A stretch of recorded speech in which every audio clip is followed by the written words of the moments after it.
নবীজি বলছে প্রত্যেকটা পাপী নাফরমান তাকে যখন লাশের খাটের মধ্যেও চড়ানো হয় তখন কান্দে নিলে, কবরস্থানের দিকে রওনা দিলে প্রত্যেকটা পাপী নাফরমান তওবা না করে যার মৃত্যু হয়েছে, কবিরা গুনার মধ্যে লিপ্ত ছিল, পাপে কুফরে শিরিকে নাফরমানিতে মদে জুয়ায় চুরি ডাকাতিতে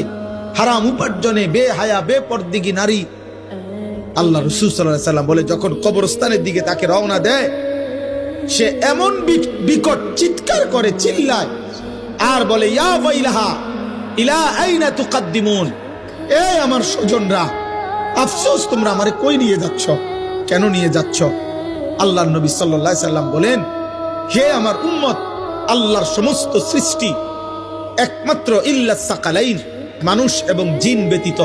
আল্লাহর বাকি সৃষ্টি এই বেঈমান এই নাফরমান পাপীর চিৎকার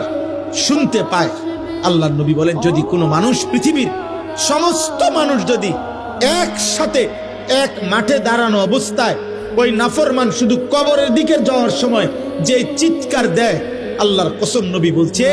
যদি ওই চিৎকার শুধু পৃথিবীর সব মানুষ একবার শুনতো তো সমস্ত মানুষ চিৎকার দিয়া বেহুশ হইয়া পড়ে থাকতো, আর এরপরে কোনোদিন কোনো মানুষ কারো লাশ কাঁধে নিত না।